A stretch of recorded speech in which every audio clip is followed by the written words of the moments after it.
Oh, Jamie, how are you? How are you doing? I'm alive. You're alive? Well, that's one thing, I suppose. Caffeine is the only thing keeping me moving and functioning as a human being. Oh, mate, it's been a week. It's been a week and a half, hasn't it? It's been we had an Yeah. absolutely amazing weekend last weekend, didn't we? It was awesome. It was awesome. Have you recovered? Because you were kind of a bit sore and a bit in pain and stuff like that. You okay? Yeah, the spirit was willing, but the flesh was weak. But I'm fine and dandy. How are you doing? I'm good. I'm good. I feel like Indiana Jones in Raiders, where he's talking to Mari and he says, "It's not the years, it's the mileage." Yeah, that's how it feels right now. Yeah, that seems fair. These 24-hour sessions are like a killer, but they're worth it. It certainly is. I mean, it was such an amazing weekend. So for any listeners that weren't aware, obviously last weekend at the time of recording this, it was Special Effect Game Blast weekend, the 27th of Saturday 27th of February. And we did a 24-hour live stream for the charity, and it was so awesome.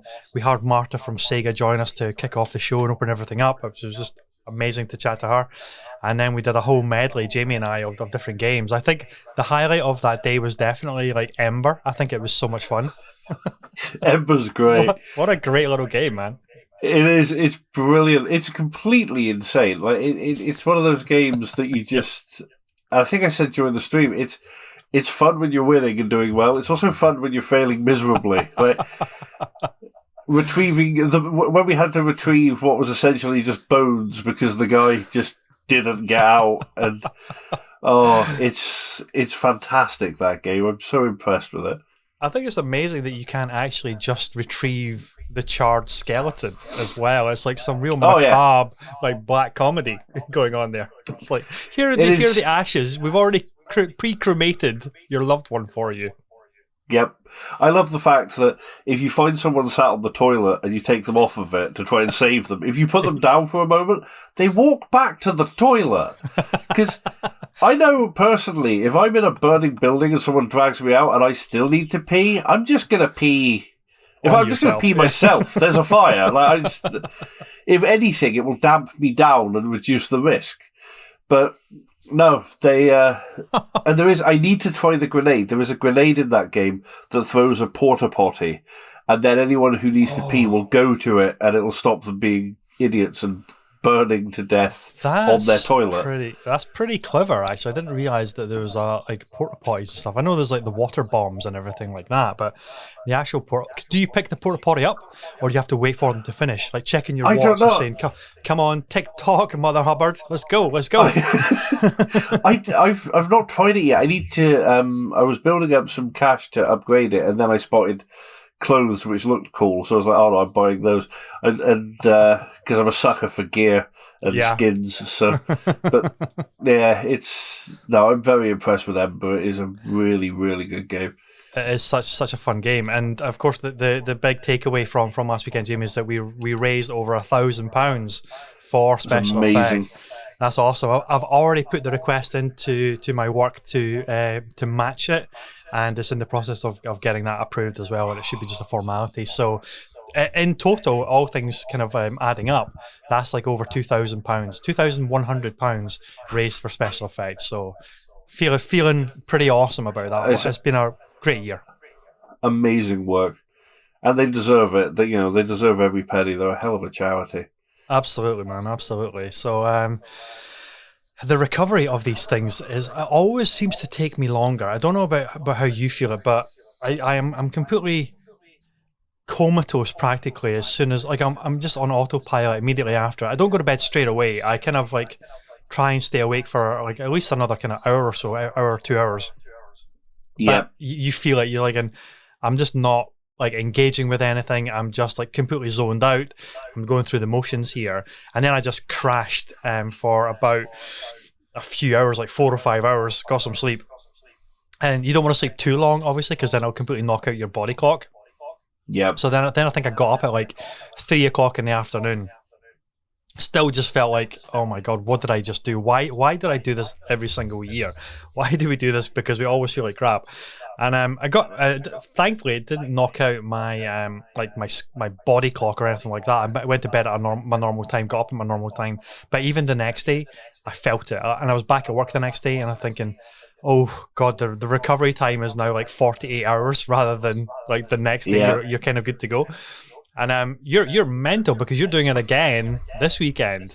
So tell us a little bit about this. Yeah, so my child units announced to me back in, I think it was January, that they wanted to do a 24-hour stream, and they wanted to do it for Comic Relief. So last year, they both my eldest Sky and my younger, my son Callum, they decided they wanted to do something for Comic Relief last year, so they shaved their heads, and they raised it was over £700, and that's awesome. I was super proud of them, and so they shaved their heads, and now this year they wanted to do something different. I think partly because Callum doesn't want to lose his luxurious mane of hair that he's got. Okay. But no, they wanted to do something for Comic Relief again, and they thought, well, we'll do a 24-hour stream. So they've put together an announcement video and a schedule and everything. And but of course they were like, so we'll come over and do that with you, Dad. We'll come over and you can join in. I was like, yeah, brilliant, absolutely. Back in January, and then of course it comes up to this month. It's like Games Blast coming up. Like, oh shit. I have really not planned this well. So quite close together. Weekends. And I'm planning another one for not that far in the future as well, for another course, which I'm working on at the moment. So yeah, I find that I can't, run a marathon or climb a mountain, but one thing I am good at is staying awake for long periods of time because I don't sleep anyway. So I'm like, we can raise some money. I might as well put this insomnia and crippling self down to good use. Yeah.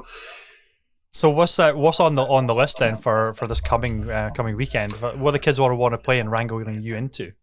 Well, as part of the interesting bit, there's gonna be the Sims 4 is part of it. Ooh, okay.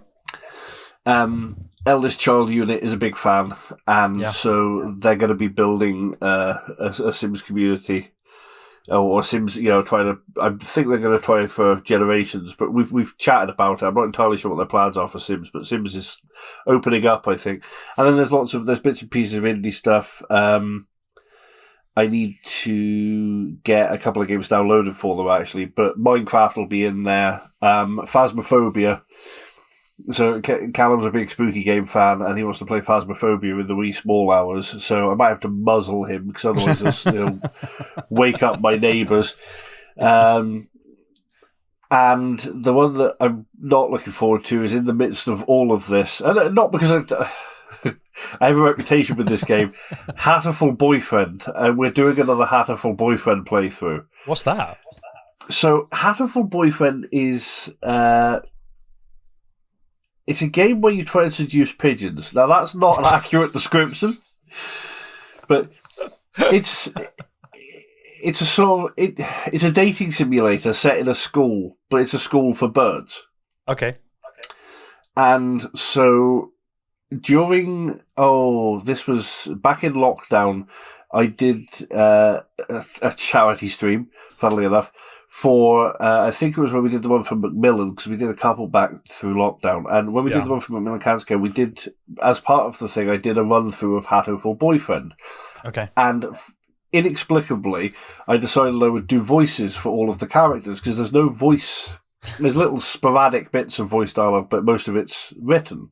Yeah. So text adventure kind of stuff. Exactly. So we had a Welsh professor and a very Somerset, because that's the easiest one for me to lapse into, because I came up from around there. So, and all sorts of, and I started to run out of voices, and I also started to run out of voice, especially when one of the birds we chose had an accent which was basically just like, "Hello, I'm a bird," and that was a mistake. Yeah, that's going to really hurt your throat if doing that for any length of time. Yeah, and when you're doing it like sort of 2 till 4 a.m. and you're already tired, no, big mistake, but good fun. So the game's actually quite a good laugh. Like, I don't, by any stretch of the imagination, hate the game itself. I hate what I did to myself playing it, and now I'm scared to play it again. So yeah, that's going to be a fun one. That's I'm definitely going to have to tune in for this now, because the fact that it's like birds and yeah, it's like this dating kind of simulator, but it's like a day in the life of if birds went to school. It just seems like it's rife for some comedy value as well. I'm hoping and imagining that there's like a jock type of character, and that's like a rooster, like some foghorn leghorn kind of like big confident bird kind of rooster thing. I remember a biker pigeon. A biker pigeon. It all got a little bit hazy because they are all sort of like pigeons and doves and that sort of thing, as far as I remember. But it's I think there's a setting somewhere where you can turn it to humans, and I think if I remember rightly, there is a reason. I could be getting this wrong, and I apologize profusely to fans of the game or to the developers, but it's, if I remember rightly, it was sort of this makes it friendly and accessible. Like, it's okay, it's just birds, everything's fine. But you can turn it into people dating simulator. Okay, maybe different regions or age demographics as well. It's like we can't, if it's birds, then we can market this to children or something like that. Like a younger age demographic. Yeah. But like if it's adults, then it's obviously like an 18 rated kind of thing. Yeah. Yeah, like the old green blood settings in Carmageddon. You have to be okay with everyone. So, robots in Germany. Yes, they don't even like zombies over there. No, that is true. It's always strange to me, on a personal level, just because it's me and fiction. I'm like, it's fiction, it's fine. So obviously to a point, but with with this, it's a good game. But the child units insisted that I play, so they'll be doing a lot of it. They'll be on cam on their own doing it. I'm here as the support crew, and I'll be joining in from the Xbox with some stuff and all that. Yeah. But there's sessions that I'm sitting in on, and one of them's Hatterful Boyfriend. That's only because they want to make me suffer. Yeah. So, are you going to dress up as birds to and I act this out?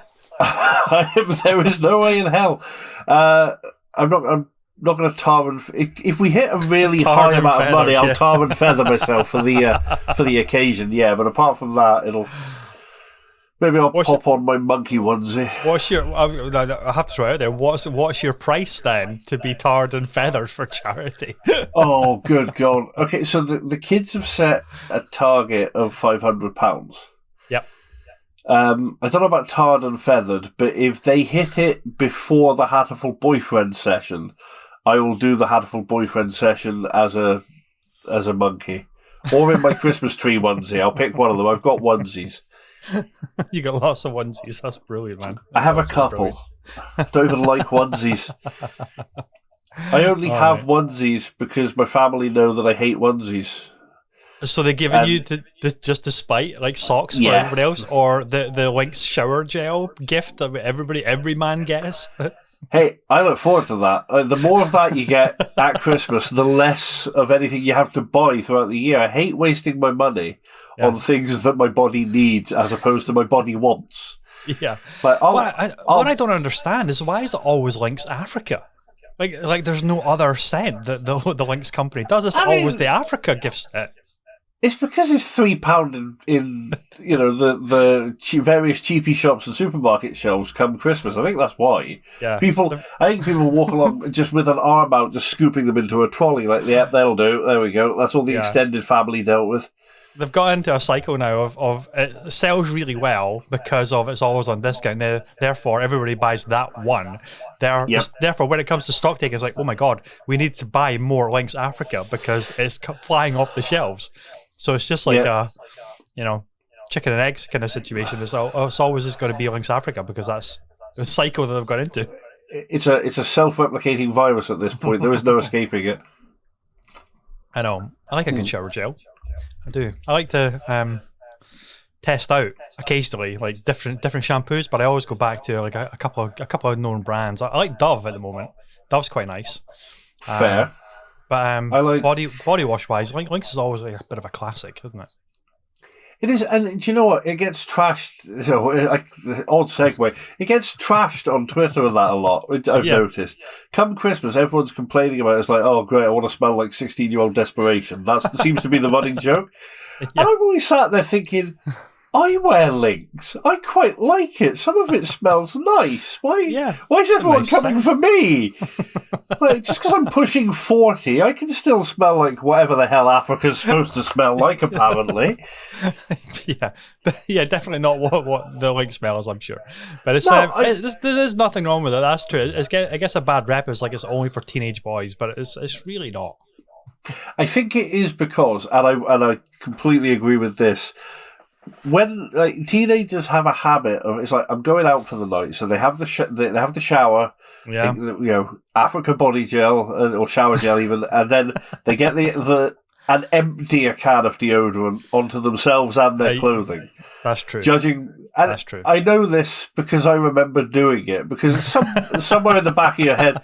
And I blame the Lynx Effect adverts. I really do. I think people saw them and were like, well, if a squirt of this guarantees me a date, then if I use an entire can, I could end up married by the end of the night. This is perfect. And it's over the top of your clothes as well, as if it's like some Febreze effect or something. Yeah, which it's just people interest and baffle me, but. It's a worry. Oh, it's a worry. But anyway, back to gaming, mate. What have you been playing? Yeah. What have you been playing this past week? Well, I have been... So, obviously, I'm still playing Phasmophobia, as always, but we've been dabbling with a new ghosty game called Ghost Exile, and it may... It's the most polished... We've tried a whole bunch, because obviously, after the success of Phasmophobia, tons of them suddenly popped up, and we've tried a few of them. Sure. So there's Obsidio, which is really good fun. He's got some really good ghost events.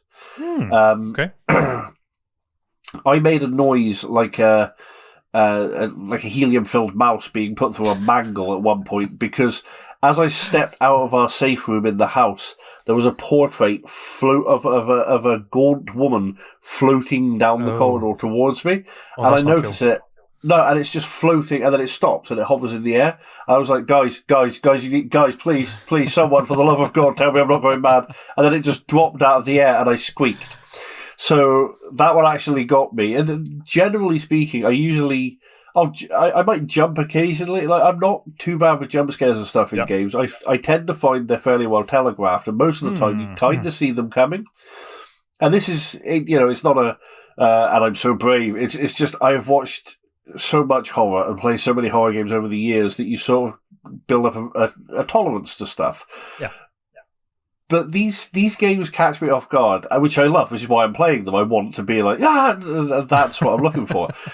So Obsidio is good, and there's Ghost Hunters, which is fun. That's got some nice features, and there's Hell Coming, which is interesting. Wow, okay. But the one that we've been playing lately, and just for the past couple of days, is Ghost Exile. Right. And it's brilliantly creepy and very clever. And two, Al has become a little desensitized to the scary, which has been sad for me because I like hearing him suffer. But Ghost Exile's got him, and I'm loving it. So, but we were in a corridor, and so we heard, you couldn't see it, but we heard something run out of a room and scuttle past Al down the hall. And the sound effects are brilliant, and it's got some amazing mechanics. So yeah, really impressed with that. Wow. And then apart from that, I've been playing Fortnite. So all these companies have obviously been like looking at Phasmophobia as like a breakout kind of title that's doing something, kind of like what PUBG did, way back in the day. Is like that was the only one that was doing this new battle royale kind of genre take on multiplayer, and now Phasmophobia has hit a niche that they've kind of created, and then all these other companies are saying, let's do our spin on this, and usually that will result in the quality overall just kind of like improving for what this kind of style of game can be, right? So that's really interesting. It's been quite interesting to watch because obviously Steam recommends a lot of this stuff to me now because I've picked up quite a few of them. So, and obviously Phasmophobia is still working on it, and there's still updates coming, and they've got a big Horror 2.0 overhaul plan for it, which is going to change the way a lot of stuff works, make it even spookier. And I love Phasmophobia. Out of all of them, obviously it's the most polished. Yeah. And it's the OG, if you will, and it's there's just elements of Phas that are so good. But obviously, with any game that you play repeatedly and kind of do the same thing, you hit a point where I've seen everything now, and I still enjoy playing it, but it's not going to catch me off guard as much, which is why it's mostly Al. Basically, I'll get a message from Al, or our little group chat gets a message from Al. It's like, I found another Ghost game. Like, what's this one called? Literally, with Ghost Exile, he couldn't even remember what it was called. He has just been going through trying all of them. And it's like, what's this one called? And he said, I don't know, Ghost Bastards. That was the message I got. Like, right. But if they're any good, like usually he'll stream them in Discord and we'll sit and watch for a bit. And if they're any good, we'll pick them up and things. And like I said, there's this Ghost Hunters one, which was interesting and very different. In as much as the way the ghost works in those is fun because it can actually walk across the ceiling at you and stuff, and there's some quite large maps, and so that was good fun. And I can't do like ghosts or some kind of like supernatural kind of exorcism kind of stuff where people start like their limbs bend in ways that shouldn't bend, and then they start moving in really freaky ways. I can't do that. Like things walking across the ceiling, forget it. No, I just can't. I'm not a ghost guy. I'd freak out. I love it. See, I grew up. That sounds terrible. My parents were brilliant. I grew up on horror, but I did because my father's a huge fan of Stephen King and also sort of like James Herbert and even like more pulp horror books like Graham Masterton, who's a fantastic pulp horror author who wrote all these brilliant stories, usually based in various mythologies. But so he wrote The Manitou and Devils of D-Day and stuff like this, and they're really good horror stories. And I like cleverly written horror and cleverly made horror, and then there's schlock horror as well, which is also fun for different reasons. You know, it's always. Like stuff like the Nightmare on Elm Street series and things like that. It's like you know exactly how those are going to go, but they're great because you've got a charismatic bad guy and way too much blood, and it's silly and it's fun.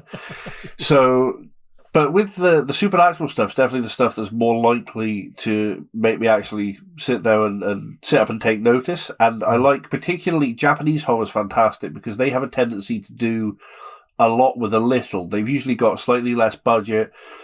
And they've also got the directors and the writers are very clever about hinting at things as opposed to just hitting you in the face with a monster. Yeah. And that's what I like. So I love the original, like Ju-on, The Grudge, and Ringu, and all those sort of that sort of era, all the classic Japanese horror stuff. Yeah, more atmosphere and just like very like chilling, creepy, rather than schlocky, blood everywhere, gore everywhere, and the slasher kind of thing. Yeah, from like Friday the 13th and Freddy and that kind of era. Yep, and the franchises, the big franchises like Freddy and Michael Myers and Jason and all that are great fun, but the ones that I really impress me and that I love is the creepier stuff. So that's why Phasmophobia and things, it's great. 'Cause even the moment you walk into the house in these games, it's got that background sound of an empty house, which and it makes the hair stand up on the back of your neck. It plugs directly into certain centers of sort of nervousness. I love it. So, and this, Ghost Exile, definitely the most polished and the most well thought out of the Phasmophobia clones, so to speak, that we've tried. Yeah. So, with really interesting mechanics. So I would definitely recommend it to anyone who likes a spooky game. Yeah. So, built for playing with friends, definitely. That's really, I mean, I have seen some streams of it, and it does look like just the kind of thing that is highly entertaining just to watch people play. because it's like people just lose their shit all the time of getting scared or getting freaked out, or like, especially with audio and things like these, especially if you're playing like at night in a darkened room, it's just like really unnerving, and you get the goosebumps, and it's like, okay, I'm now freaked out, I can't play this anymore. But it's hilarious to watch, that's for sure. Have you seen some of the like the new ones that are like the asymmetrical kind of multiplayer ones that are tapping into the slasher kind of thing, like Dead by Daylight and Friday the 13th? But the new one, the new Evil Dead is coming out, and it looks like it's going to be so much fun as well. It's like, this looks so much fun. They're really like clearly fans of Evil Dead. I'm very hyped for that, because I've recently, or fairly recently, been watching, I'm not quite finished yet, but I've been watching the Ash vs. Evil Dead series. Oh, okay, yeah. Which is a brilliant return to the franchise, and it's exactly what Ash would be like 20 years on, and it's hilariously funny, but it's well written, well thought out, and kind of sad in parts and kind of creepy in parts, and it's a brilliant show, and it's Bruce a series Campbell I love. So, that guy, I'm just. There was originally I've said this to 1,000 people 1,000 times over the years, and there was a hinted plan for the ending of Freddy versus Jason, where Freddy and Jason, after the film ended, in the end, like in a post-credit sequence, Freddy and Jason would both wake up in a dark room chained to the wall, and you hear a voice that would say something like, "Gentlemen, I have such wonders to show you," and Pinhead would step out of the shadows with the lament configuration box, and the idea was that they were going to make a sequel. Like I said, this was all sort of rumoured and storyboarded somewhere in the studio, and Pinhead was going to step out of the shadows, and in Freddy vs. Jason 2, he was going to have turned them into Cenobites and sent them back into the world to wreak havoc. Oh my god. And with their arrival, you would see, they've talked about possible classic horror movie protagonists dealing with them. So apparently Nancy can't remember her name, from the original Hellraiser movie, she was going to pop up in it, and Ash was going to be the guy she called in to take out Freddy and Jason. And it was only rumours, but I remember reading it at the time and losing my shit over the prospect of Ash coming toe-to-toe with these guys. Yeah. And Pinhead is possibly my favourite big franchise horror movie villain. I love the design and Clive Barker's stuff and all that, so... it would have been amazing. So yeah, it's a series I love, and the Evil Dead game does look brilliant. I'm really looking forward to trying that. That sounds incredibly elaborate, just for a post-credit sequence to drop something like that. It sounds like a mega budget movie that they obviously were floating and then wanting to experiment with and then produce it, right? Oh god, that sounds like the ultimate mashup. It would have been a horror cinematic universe long before MCU ever sort of started things, and I think they thought Freddy vs. Jason was going to do better than it did in the box office. Sure, because I love that film, but again, it's one of those cases of I love it because it's Freddy versus Jason. It's one of those things that people. There's loads of people like, oh, but the movie was terrible and it detracted from Jason's original story, and Freddy wasn't. Like, I don't care. It's Freddy versus Jason in the same way that the original Daredevil movie, and I get such stick for this. The original Daredevil movie is terrible. I fully accept that, and I love every second of it because it's Daredevil, and it was the only chance at that point I was ever going to get to see Daredevil on the big screen, and I love the character. Yeah. So it made me happy to watch it. Is it a good film? No, it's fun though. You can get swept up in the whimsy of it all. It's like the Alien versus Predators. It's like it's the equivalent of Freddy versus Jason, the Alien versus Predator. Who would win? Who would win in a punch up? Superman or like Batman? Who would win? It's these kind of conversations that are just fun to geek out over when you're a kid, and then when you see it actually on screen, you're like, oh my god. 8-year-old Jamie would be losing his mind right now if he got to go to the cinema and see Freddy versus Jason on big screen. That's it. It's you get this. I think people.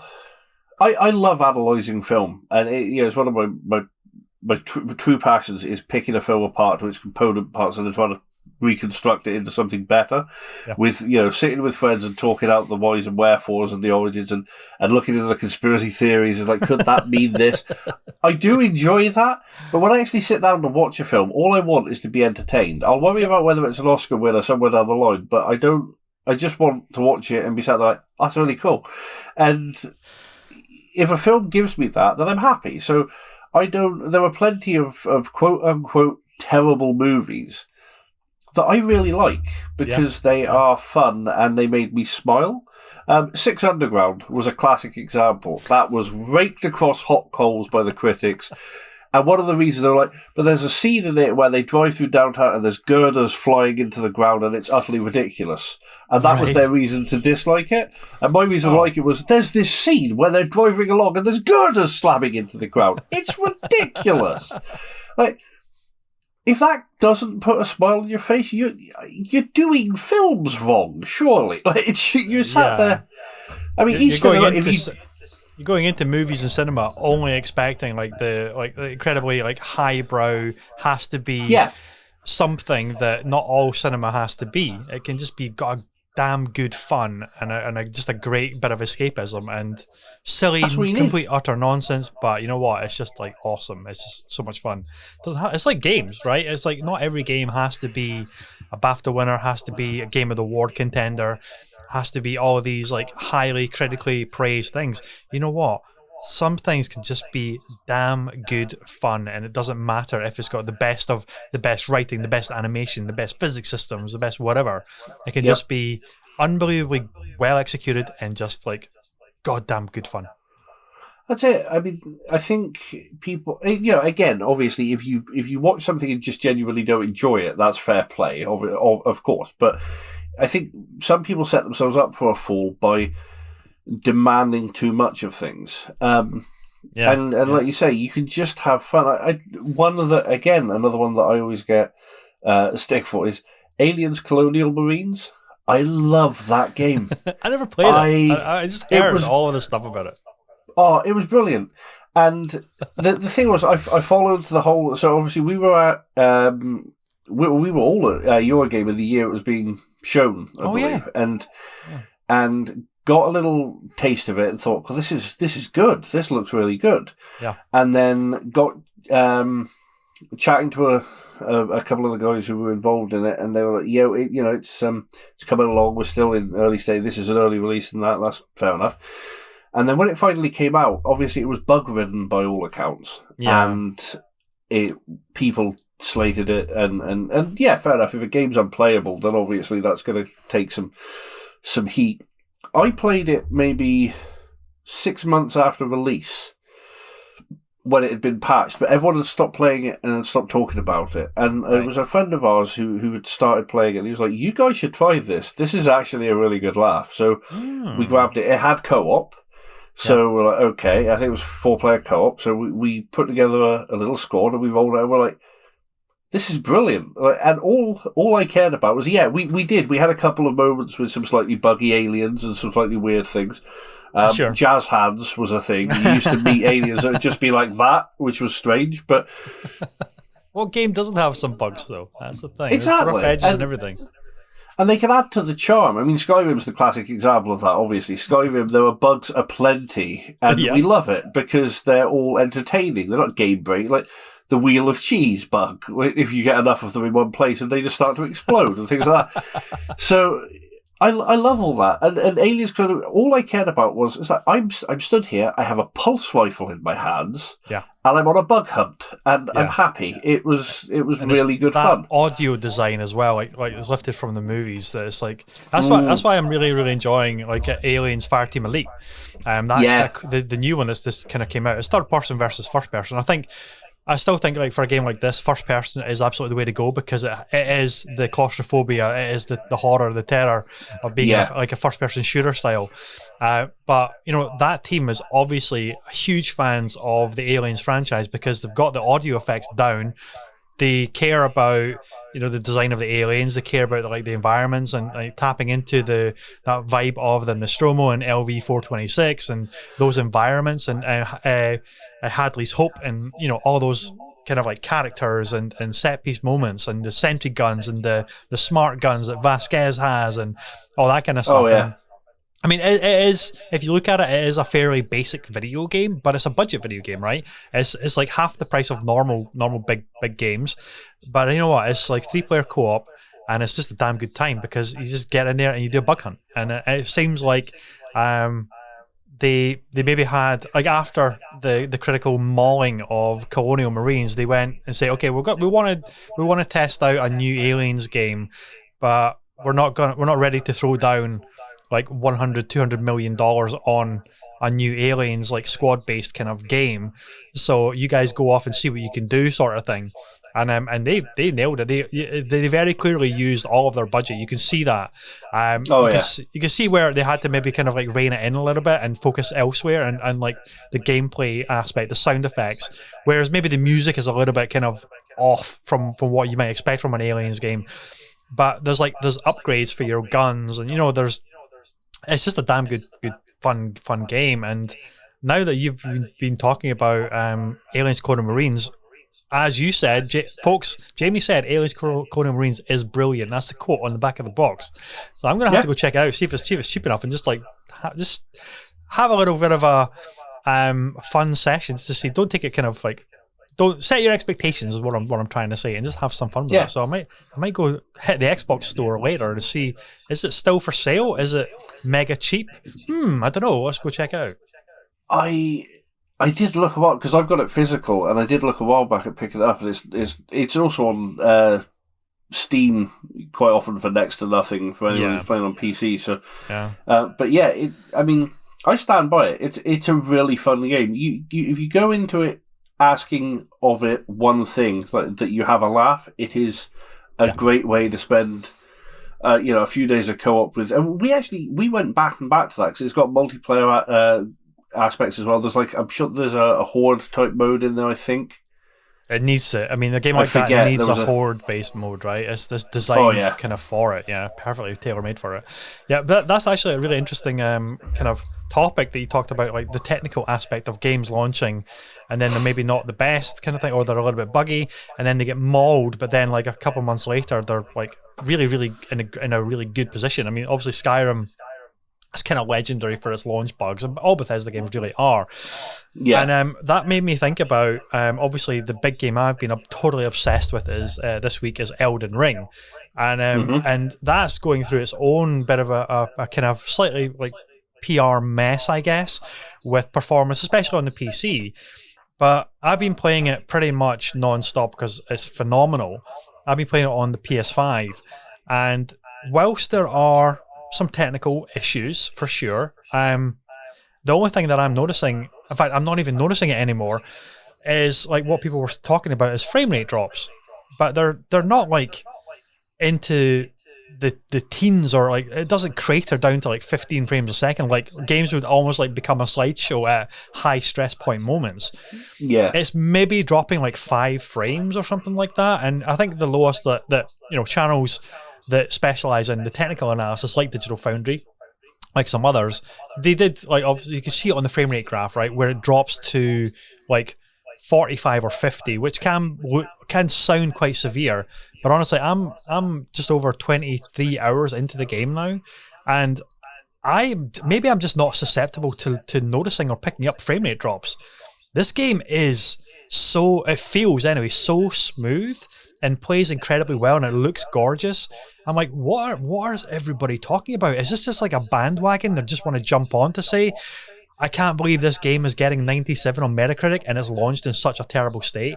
I mean, okay, maybe the problems are more egregious on PC, and I'm not questioning that, but certainly on console, this game is phenomenal, and it's such a massive game that when was the last time a huge game launched that didn't have some issues? Like open world games I'm talking about here, where tons and tons of like hundreds of different systems all at play need to kind of work together, streaming in the world that is massive, and it's all loading within like less than 5 seconds. Whenever you're fast traveling around, it's like 4 or 5 seconds, and then the whole thing is just there, and you can go anywhere. It's utterly phenomenal, and I think it's getting a little bit blown out of proportion, which is unfortunate. And I think as a lot of people are jumping on this bandwagon of, oh my god, this frame rate graph is atrocious. I can't believe From Software launched a game like this. You know what? I'm not even noticing any frame rate drops, and that might just be me. I'm just not susceptible to it. I'm not as sensitive to noticing this kind of stuff. Maybe that is entirely possible. So take that with a pinch of salt. But I'm just getting this incredibly smooth experience of playing this game. I haven't really noticed any like juddering or stuttering or whatever that is that they're saying. But when I'm in a boss fight, it feels incredibly smooth. There's a lot of chaos going on, a lot of spells getting launched back and forward, and I haven't noticed any frame rate drops. So I think it's a little bit of a shame that this is now the kind of the message that the PR team are having to address rather than celebrating the launch of it. But I do hope, like when it comes, the PC is kind of separate. I do hope that they fix that very, very quickly. But the game is just huge and utterly amazing. I can't gush about it enough, and that's from a Souls fan who's only just really become a Souls fan this past year. And what is amazing as well, Jamie, I don't know if your Twitter feed is blowing up like this as well. Mine certainly is I'm seeing so many people trying out the game, which would never have touched a From Software game before. And I think that is incredibly exciting to see for not just the company like expanding their audience base, but for people to say, I'm going to try this out, because clearly this is a special game. And the thing is with From Software games, they're typically reviewed by From Software fans, like of that particular game. So there's going to be a little bit of maybe an education there for somebody who doesn't ever play a From Software game, will see the 97 and thinking, oh, I'm going to try this, and not knowing what to expect, and then bouncing hard from the first boss. It's like, fuck this game, this is way too hard. There's going to be a bit of an education there, but if they stick with it and learn how From Software games do things, it is an exceptionally good game. I tried the first Dark Souls, and it didn't grab me instantly. Not that it's one of those situations where it's not the game per se. It was just what I wanted to play at that time wasn't that. You know, I thought I'm going to try. I think it was on. You don't want to get mashed into pace in the very first encounter, no? What's wrong with you? I am an absolute masochist when it comes to throwing myself at bosses and stuff. Like I love it. I will raid for 6 hours trying to beat one guy, and I will. There's a whole series of games that I will not play on anything less than the hardest difficulty, and it just because it's mostly. I mean, it's really Halo, Gears, and COD that I refuse to play on anything lower than the hardest difficulty. Sure. Particularly, but other stuff I'm like, chuck it on Insanity, we'll give it a go. Stick it on Nightmare mode, why not? I love it. It was more literally a case of I was trying it on I either hired it back in the day when Blockbuster was, no, it couldn't be back then, but I either hired it or had it on a free play weekend or something and thought, oh, everyone's talking about this, I'm going to try it. But I wasn't in the mood for something intense. I wanted something light and fluffy for a bit, and so I was like, okay, this looks very good. It's not what I'm going to be playing right now, and then I sort of never got back to the series. Yeah. So I do at some point want to play the Dark Souls games. We were actually talking about this at length last night, funnily enough, and they're not. I think people who say like, "Oh, Dark Souls, they're the most insanely difficult games you'll ever play." It's like, they are up to a point, but but it's because there's a learning curve with Dark Souls. Because I've watched a bunch of the gameplay of that, and I think it's not that they've got these impossible fights with a boss that's got 60 billion hit points, and all you can do is just keep hitting him and hope that you survive. It's pattern recognition. You have to learn how to fight them. I think that's the thing. It's a difficulty curve as opposed to just being, which is good. Obviously, that's a good thing. That means it makes it a challenge, and then you're going to get that rewarding, like, oh yes, finally figured him out and beat him. Yeah. And that is something I enjoy. So definitely a series I want to try. And I've been watching some people play Elden Ring in bits and pieces, and it looks like it's got that in spades from what I'm seeing. But it seems, but again, the open world aspect and things like that, it gives you this So it's got a lot of stuff I like. It's definitely a game I'll get around to trying.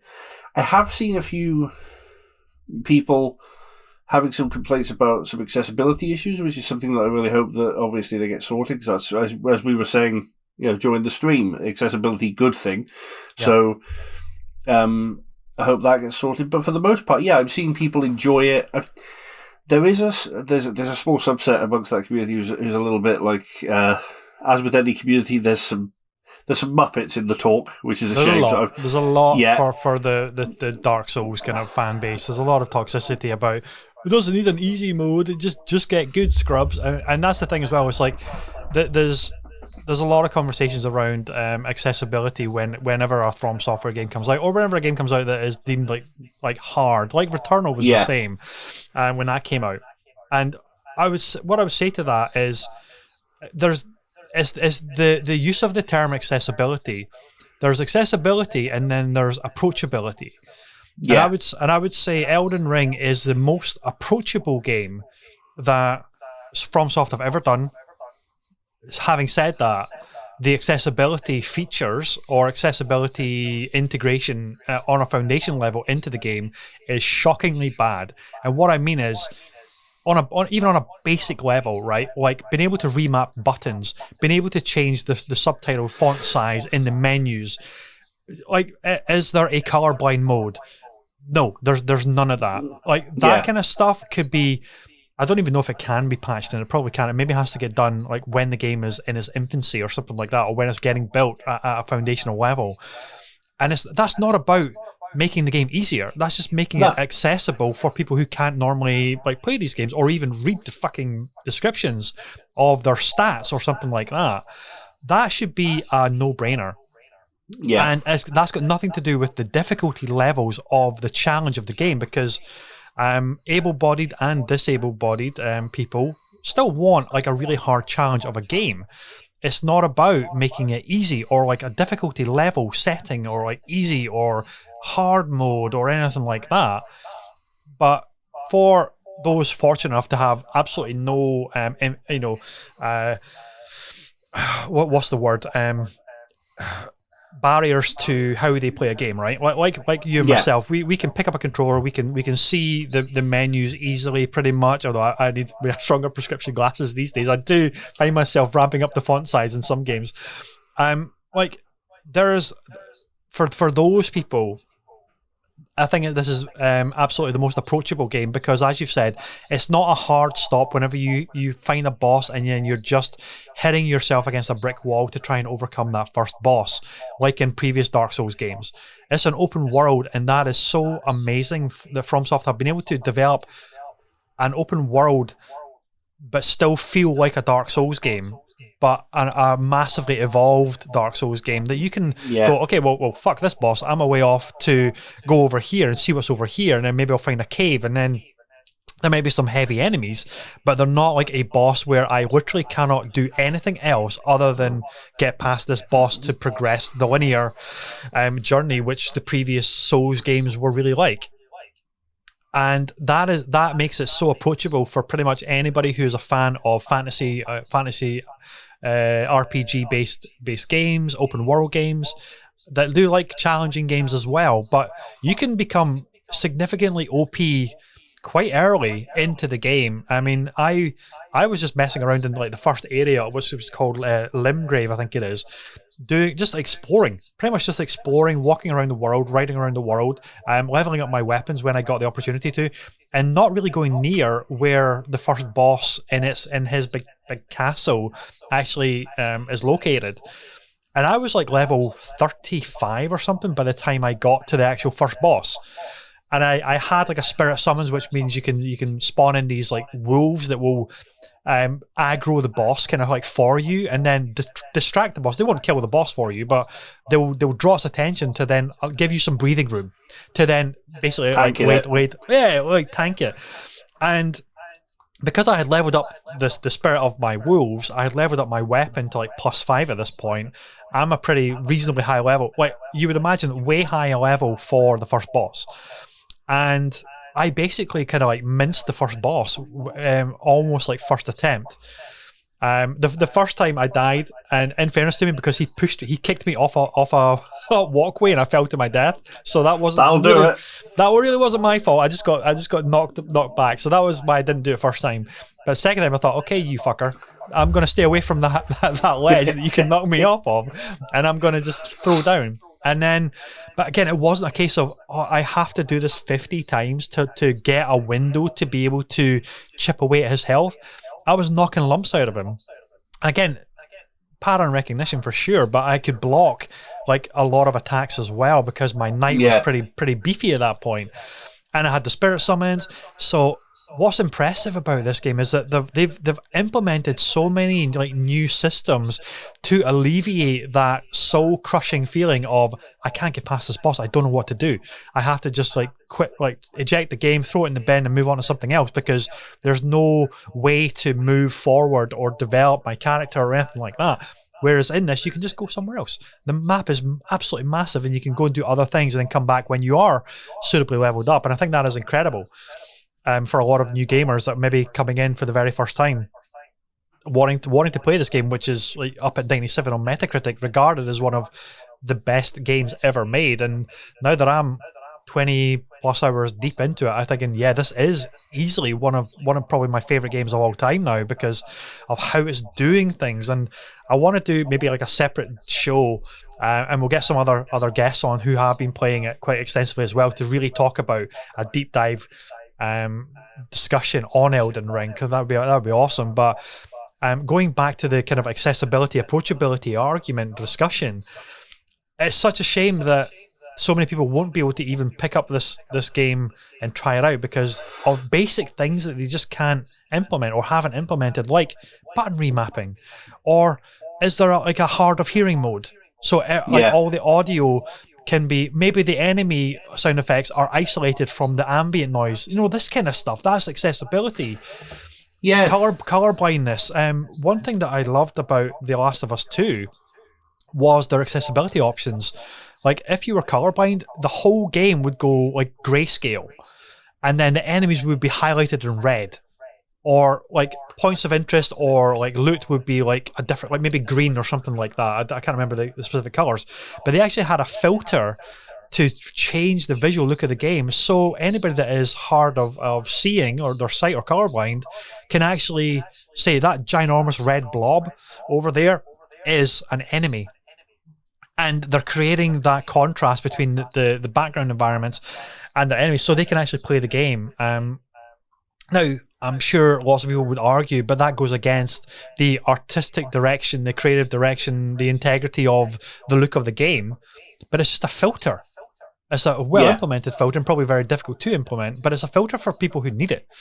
And it won't be turned on by default, and that will just be in the menus under accessibility to say, okay, I need a color blindness filter, I need a hard of hearing filter, I need, text size to be massive, this kind of stuff. It's just a shame that so many companies are so far behind the curve on this kind of stuff. I think the thing as well is, like, to the people who would argue it's like, it goes against the grain sort of thing. It goes against what this, what XYZ particular game is about. It's like, but you don't need to use it. Yeah. So it doesn't have to affect anyone else. Like, anyone who says, oh, but I don't want that, who doesn't need it, the argument's invalid. It doesn't, if it was something that was turned on by default, it then ruins the enjoyment for other people, then that would be a problem. But that's not the case. Yeah. I mean, you look at, I've been, so just in the past week, I've gotten back into Fortnite hugely. And I know it's very fashionable to hate on Fortnite these days. And I'm sure some people watching this will be doing so right now. Fair enough. But I love it because I do like the Battle Royale genre in general. I like that moment when, you're looking at the numbers and it's like, oh, it's dwindling, and you're tucked behind a hill and you're sort of moving your way. It's great fun. And Fortnite is a very easy one of those games to drop in and out of. Yeah. And to go away for a while, come back to. It's very easy to pick up. Plus, I'm running around as Harley Quinn, my mate's running around as Deadpool, someone else is Lara Croft. Like, it's ludicrous, and I find it impossible to take that game seriously, and therefore it's always enjoyable to play. But one thing with all of these these Battle Royale games is that obviously, when you're in the middle of you might be in the middle of a fight, or you might be sneaking around, and you'll hear someone approaching.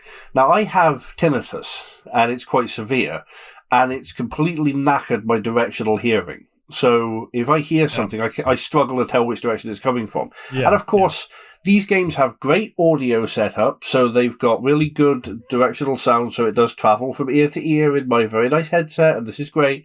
Yeah. Only I can't always tell where the hell it is. There's a setting in Fortnite to turn on a visual cue for the directional audio. So around your screen, you get little flashes of footprints to show you approximately where it's coming from.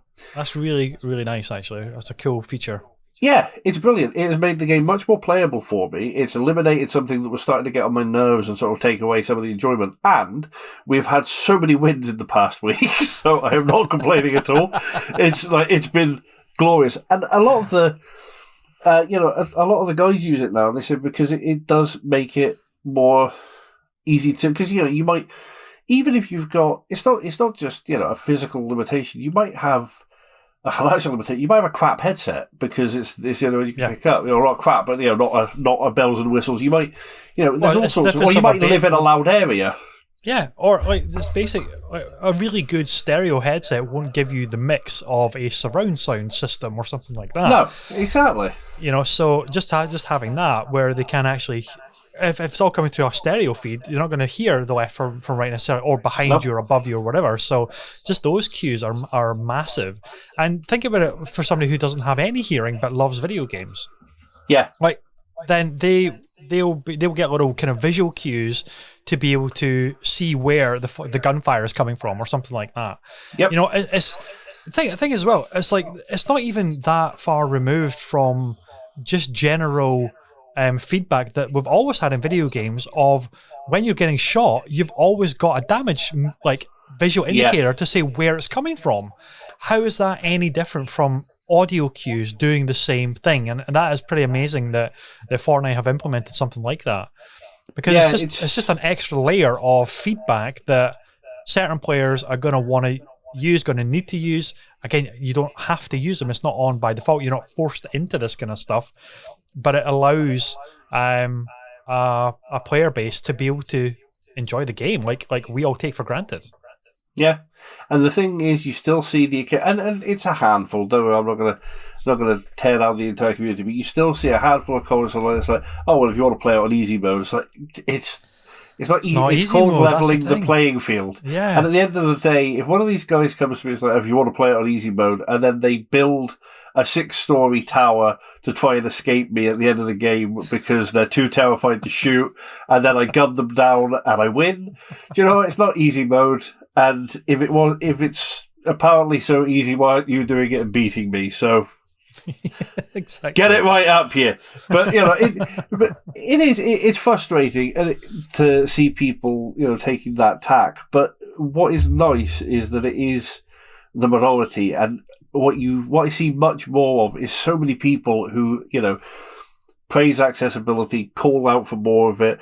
People loving Elden Ring. I've seen loads of people really happily playing it, and it definitely, it's what makes it all the sadder when you see someone who can't enjoy it. That's why it sort of pops out to me that it's like, oh, I wish they would fix this. I wish they would these little bits and pieces. But generally speaking, it's it seems to be taking it's taking the Souls fans by storm. Certainly, I think it's scratching a lot of itches that a lot of guys who are into these games have had for a while. It's like, wow, we've got all that stuff we loved, and now we've got this big world to go and play with it in, which makes perfect sense. That's going to put a smile on your face if you're a Souls fan. Of course it is. So yeah, it's on the list, but of course the list grows ever larger, and the pile keeps building. So it's it's difficult, right? It gets to the point where you just have to cut that list loose and say, okay, I'm never going to get to you, and I'm okay with that. That's absolutely fine, and just save that list for the ones that you really want to invest in and your time for, and not think about the list because it's too difficult. Because I've got a ginormous list of games that I want to play. Horizon Forbidden West was going to be that was the game that was going to be my game of the year. I had fully accepted that when I get around to playing it, that is the one I'm most looking forward to. That is going to be the game. But then it launched a week before Elden Ring, and I was so heavily invested in the Souls kind of universe of games by that point. When I booted up Horizon Forbidden West, I played the first couple of hours and I thought, oh, this isn't giving me what I want right now. Yeah. And I don't want to get any hatred about this, but because it is a phenomenally looking visual, like technical achievement for sure, and I have heard that the game is excellent. But those first couple of hours, I'm thinking, this is a very traditional open world game. There's lots of icons, there's lots of things to go and look at, and it's telling me where to go, and I don't want that. I don't want that right now. And then I jumped into Elden Ring, and it is such a breath of fresh air in a lot of ways, because it doesn't. This is a game that does. If you were to take a course on game design, From Software games always throw that book completely out of the window and goes against every principle that you've ever probably been taught about user feedback, UI design, game design principles about leading the player, showing them where to go. This game tells you nothing. Absolutely nothing. Yeah. It's up to you to take responsibility to go and look around and figure things out on your own. It is from a game design level, it's probably in a lot of ways like terrible in terms of like principles, like game design principles. But in an open world as a genre that is so heavily diluted by the Ubisoft style of game, and I don't want to sound disingenuous and attacking Ubisoft, because they've made some of my favorite open world games. And they certainly set the template a lot of ways. But there's a lot of bad tropes that kind of come from that model of just icon overload and leading you by the nose. Whereas for me, Elden Ring is just so refreshing, because it feels like that first time that I stepped out of the cave in Skyrim and then the map was just barren. This huge world in front of me. I didn't know where to go necessarily. There's a rough marker for your main kind of golden path route, but that's it. And then it's up to you to go and explore some caves and start filling out the map as you want to fill it out and when you want to fill it out, and just getting lost in this incredibly expansive world. And then, Shadow of the Colossus is kind of like that as well, where you don't know what the hell is going on. You don't know where these giant boss monsters are that you need to take down, and you're just exploring this incredibly vast but weird world. And Elden Ring is like that. It's all about bringing that sense of adventure and discovery back, where it's not telling you where to go. It's not putting icons on your map. It's not even like if you talk to an NPC and they give you a location, that location doesn't even pop up on your map. You have to remember what they said and then work out where in the world that is meant to be. And if you miss it, you miss it. You either write it down or you record it, or it's like, oh fuck, I forgot what the guy said. Can you repeat that? No, the dialogue chain is gone. He's off now. And you got to really kind of get into that spirit of, this is not telling me what to do or where to go. I have to figure it out on my own. And there's something incredibly refreshing and empowering about that. And I can totally get that it's probably going to annoy a lot of people, because they would just be thinking, just tell me where to go. Where do I go to get this thing? And that's fine, that's fair as well. But for me, Elden Ring is so refreshing and amazing, because it's an open world game that really does bring back that sense of adventure and discovery, that organic discovery, where people could probably miss like 60% of the game because they're not just going into every little nook and cranny and finding out, like, is there a cave over there? Is there a bit of treasure over there? I have no idea. But maybe there is. Or maybe there's a huge boss and nothing there. And that's FromSoft just fucking with you to say, you thought there was something here because we put a big heavy enemy there, but there's nothing there. And we're just going to mess with you. There's plenty of that as well. And but I'm constantly looking at this huge map to say, holy crap, there's just so much here. And I haven't even discovered half of it yet. And it's always something engaging. And when was the last time you played an open world game where you're actively engaged in the environment? You're paying attention to the environment rather than following a waypoint. That's leading you by the nose to where you need to go. You're not paying attention to that rock cluster looks a little bit unique. Maybe there's something over there, or there's an archway or something, or there's a old shack over there. I wonder what's over there. Let's go ride our horse and trot over there and see if there's a little bit of like weird lore. And the game's filled with that. And anyway, I'm talking too long about Elden Ring, and this isn't even the Elden Ring show, Jamie. I'm sorry. It's just that it's just an amazing game. Amazing game. I think the great thing is as well, it is far too easy for an open world game to basically become a series.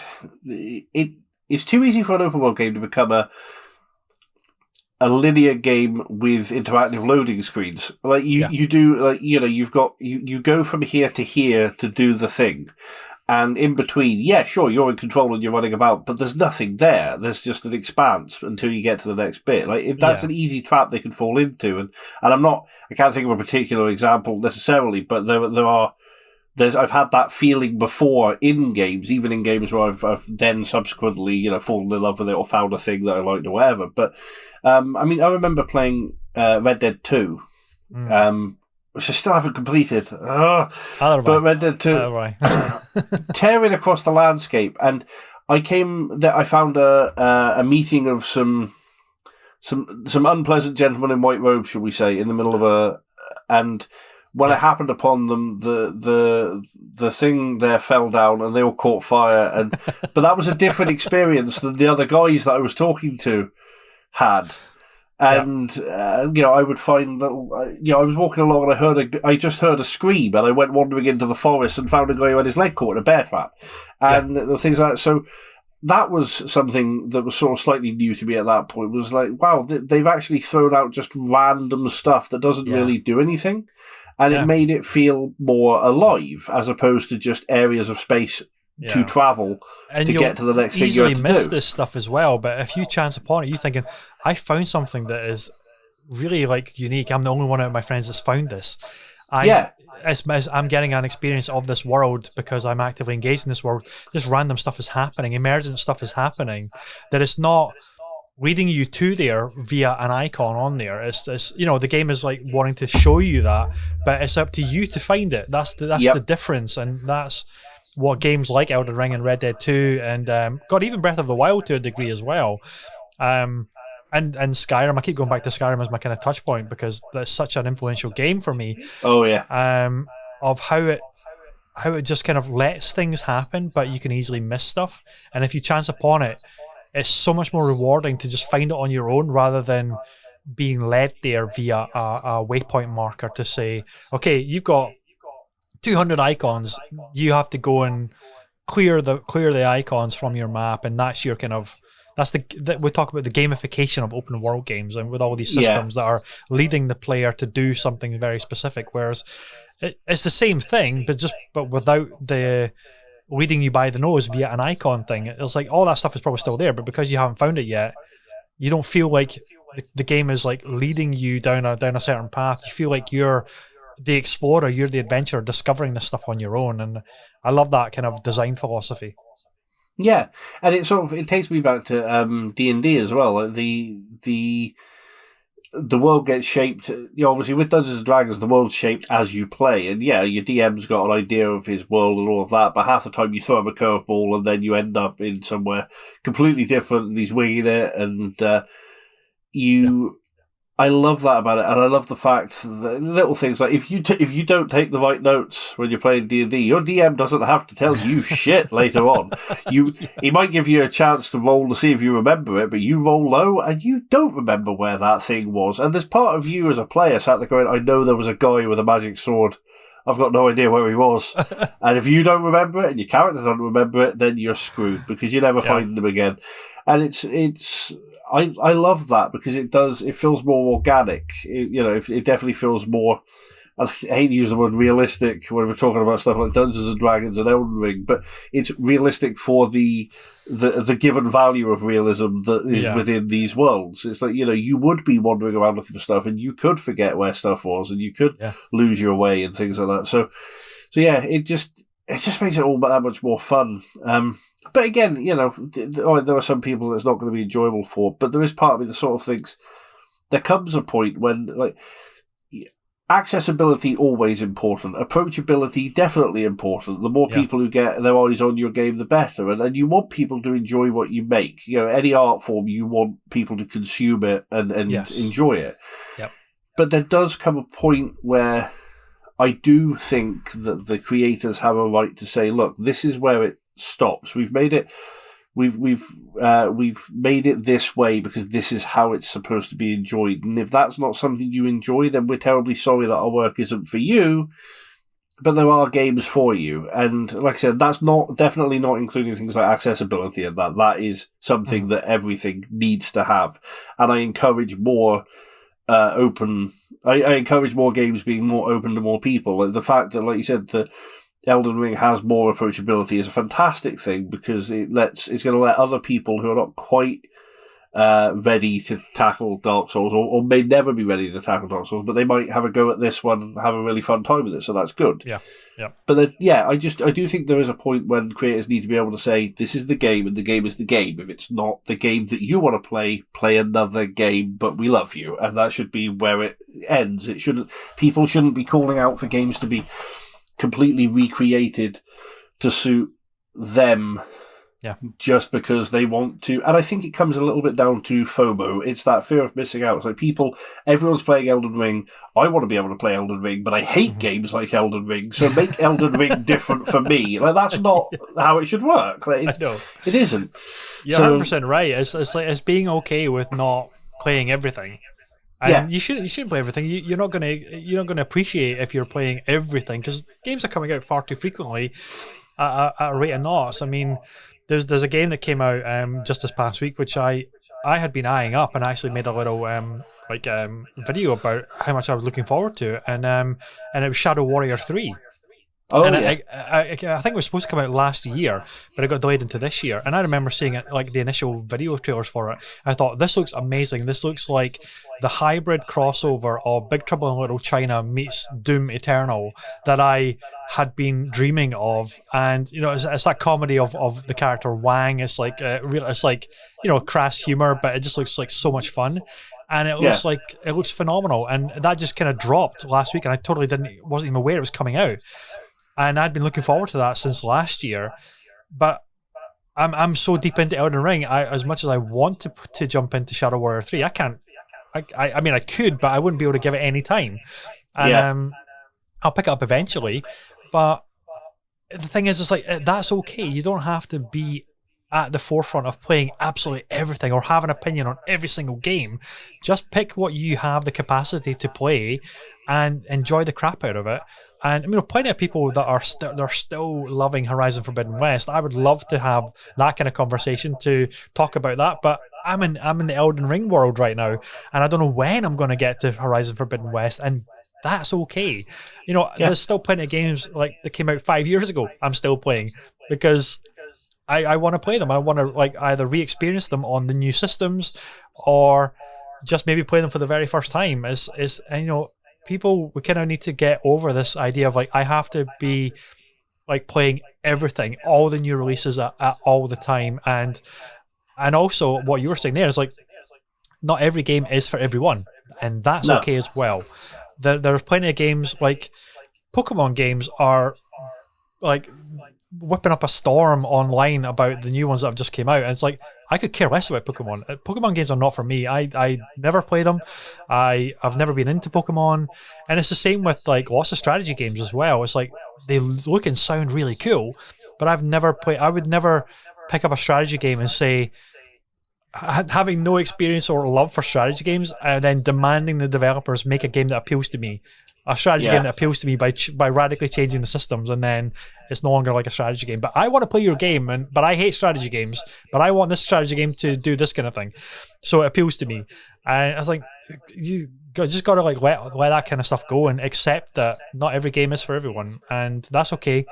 But the games that could be for more people is coming back to the accessibility features, and that's not about features that will make the game easier or anything like that. It's allowing access to the game, and then still having that same difficulty curve and experience that everybody is getting, but allowing players to be able to access the game in a way that they can actually access the game, and not closing the door behind you, say this party is amazing, but you're not invited.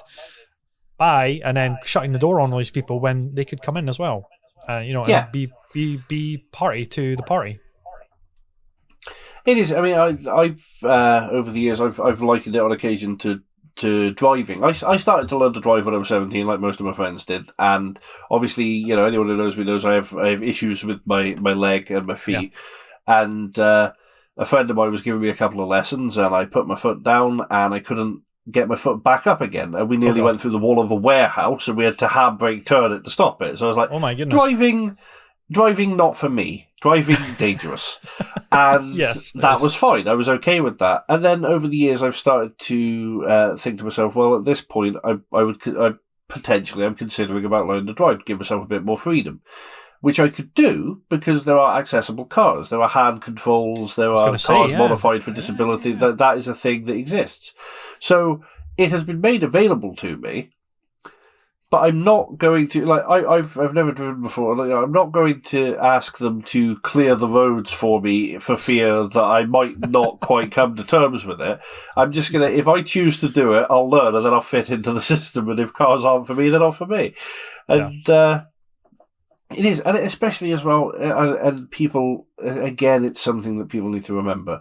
Gaming is a form of entertainment. It is a hobby that we love. Yeah. It can be a passion. It can be, you can make it your life's work. Obviously, it's a thing. But I love gaming, and I absolutely. And again, accessibility is a separate issue. That accessibility is hugely important, and every game needs it. That's it. Every single game needs to do as much as possible to be as accessible as possible to everyone.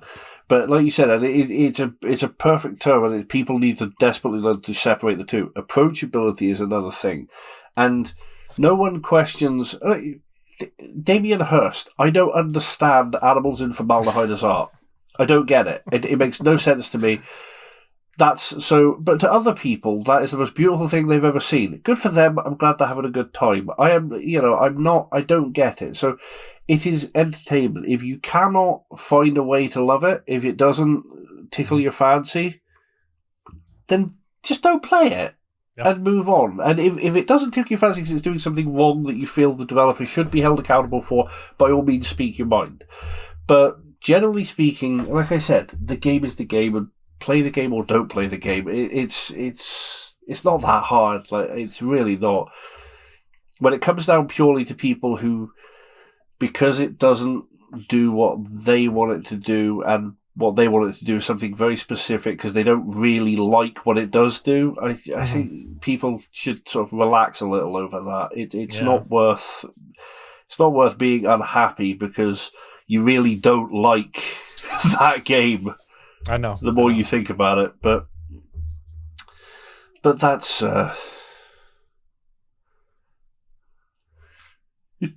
Sorry, buddy. I was just getting invaded by the child. Not at all. Not at all. Been there.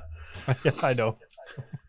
Yeah, but no, you're absolutely right. I mean, it is just what you said about not every game needs to be everything for everyone, and just opening up the doors a little bit to allow more people in via different system. I mean, I was even thinking about like a text to speech kind of feature for all of the stats, that kind of stuff. Is like, that is not making the game easier for able-bodied people if they want to tap into this kind of stuff, but it's making it accessible for people who do need it. And I really did actually like your analogy about the car driving stuff, because if I tried to drive a car that was like reconfigured or adapted for a disabled person, that's not going to make my driving experience easier. No. You know what I mean? It's like, it's not something that I would require or I would utilize. Driving is still driving. It's still difficult or still easy. It's still that kind of core experience. It doesn't change just because you can accelerate and brake without using your feet. Whereas I would use my feet for the pedals, that kind of thing. Yeah, it's just making sure that you can actually drive the car responsibly and safely, hopefully. Fingers crossed, anyway. Well, I mean, with me, responsibly is always dicey, but no, it is. It's absolutely that. It's just that, but letting people have the opportunity to do the thing is important. Yeah. And then after that, like I say, if you decide it's not for you, it's not for you, and that's absolutely fine too. And I do get. I mean, I do understand as well. I think some people. I don't.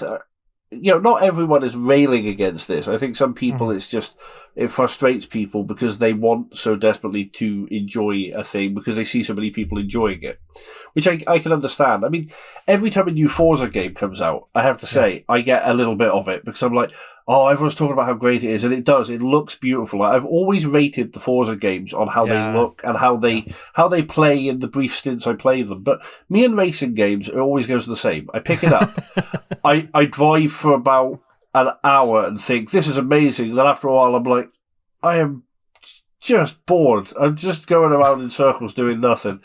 And it's not the game's fault. It's that I don't like racing games. I love kart games like Mario Kart and stuff. That's different. Yeah. But the realistic racing games, the ones Unleashed. Hot Wheels Unleashed. Yeah, that was. Oh, I was enjoying that when I was watching that. It looked amazing. That's on the pile now as well. But that's it. I love kart games. I love those. I like anything with I like the racing games with a weird hook as well, like little bits and pieces. Yeah.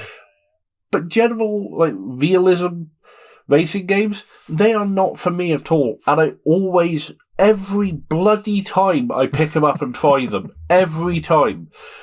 And I always come away with the exact same experience, which is that is a very well-made game that other people are going to enjoy. Yeah, yeah. And that's okay. And I'm not. And that's totally fine as well. It's like, it's not like we're starved of games to choose from. No. But it's not even a bit. But it is the FOMO aspect of like a major game comes out and it's like, oh man, I wish this was for me. And not getting aggro or toxic because the game doesn't directly appeal to you and what you maybe wanted it to be or play like, or the features in it and stuff like that. Yeah. No, it's there are obviously so many times when developers should be held accountable. That sounds bad. Held accountable. It sounds like because it's like I put it to you, so on the night of July 15th. There are so many times when developers, they absolutely deserve a little bit of feedback and say, hey, this would be, there's a lot of people who would be happier if, like that's fine because they don't necessarily have to change it in that game. It's that way they can bear things in mind for the next time round and go, okay, a lot of people wanted this feature, or a lot of people would like it if we tried doing this. That makes sense. Me personally, one thing I would like all developers and anyone watching involved in video games at all really to remember is that some of us have more than 2 friends. So the 3-player co-op thing is getting really irritating. Because back in the day you let us have 4 and then what? Did you assume we all just got rid of someone? Because it's not okay. That's very frustrating to me. But, I know.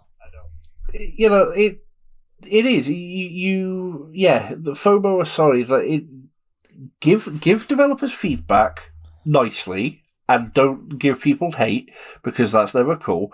Yeah. And also, I would like to see a little bit more from my fellow gamers of giving developers positive feedback because I tell you what, you see more people tweeting saying I hate your game and I hate everything you do than you do going, wow, that particular bit, and not just I love the game, which is awesome, and I'm sure makes them very happy to hear. But I think it's not a bad thing to say to someone, hey, that new thing you did was particularly good. Keep doing it. Yeah. Because that can reinforce something and influence stuff as well. So, and we do an awful lot, particularly in the AAA sector, an awful lot of what we do is vote with our wallets. The more a game sells, the more they're going to make that game. That's inevitable. That's capitalism. That's how the world works. However, you can influence to a degree by giving enough feedback in the right way, and then the next game that comes out, you might look at it and think, oh, that thing that we all talked about, they went and did it. So, it's... I think we as a community could all do a little bit better. But at the same time, I mean, you look at stuff like Game Blast as a community, there's some really fantastic people out there who do great. So yeah, I mean that Game Blast weekend is, if anything, it is really highlighting just how much amazing communities are out there and people within those communities that are doing something amazing and supporting something amazing, and that's what's great about it. About charity is such a special effect. what's the there's big ones in the States as well. Extra Life is obviously a big one as well, and obviously hugely a bunch of other charities as well, all doing stuff within the gaming space. And just to see all the streamers kind of come together for a common cause and raising money like that is pretty awesome. Yeah. It is. It always is. It's true that there's a lot of the, I suppose, I don't know what the term would be, but I suppose more mainstream charities. So, the charities sure. everyone knows the name of. An awful lot of them now are promoting the notion of gaming being something that you can do as a fundraiser. Like it's, they've recognised that there's a community out there of people who, the vast majority of people within the gaming space who are just lovely people who like to help. And again, I see stuff on Twitter, and I see this on Twitter. I should very much point out that everyone I follow is lovely, and everyone they follow is lovely. It's more when I click a hashtag and then scroll down a little bit that you tend to see this. Yeah, and I don't like to go looking for negativity, but sometimes it's worth it to find why people are upset, to see if it's valid and see if you have anything that you can add to the conversation. If you're me, just fueled by something else entirely, and they're just picking the gaming as their outlet to lash out when it's got nothing to do with the game usually as well. Exactly, and then that way you can look at it and go, "I'm going to ignore all of that because these people just need a nice nap and maybe some chocolate. They're having a bad day." Because you do see it with everything. So. But yeah, but generally speaking, like I said, I mean, I've obviously got a ton of friends in online and IRL who are all gamers, and you see all of this. You do see such lovely things. The gaming community does have a wonderful tendency on a fairly regular basis to reaffirm what little faith I have left in humanity. So it's nice. So and again, particularly with Game Blast, it's always nice to see the response. So. I know, mate. Right, well, let's wrap the show there because that's been an absolutely amazing morning recording with you, Jamie, as always. So this, I think, is episode 71. I think this is going to be thereabouts. We think so. We are rollicking on our way to the centenary of episodes. I can't wait for. We're gonna have to think about something special for when we eventually get there. We've got some time. We've got like 30 weeks, so it's quite a long ways off. But we've got to do something special, maybe. Yeah. Oh, yeah, absolutely. Yeah, so ladies and gentlemen, friends, thank you so much for tuning in to this episode of the Weekend Catch Up Club podcast. We will be back next week with another Barnstormer, as we always do every single week. This is where it's at. Tune in and get subscribing and get following. But anyway, that's it for me. I'll stop rambling. Take care, have a great rest of your week, and we'll see you, and hopefully you'll hear from us very soon. Bye-bye.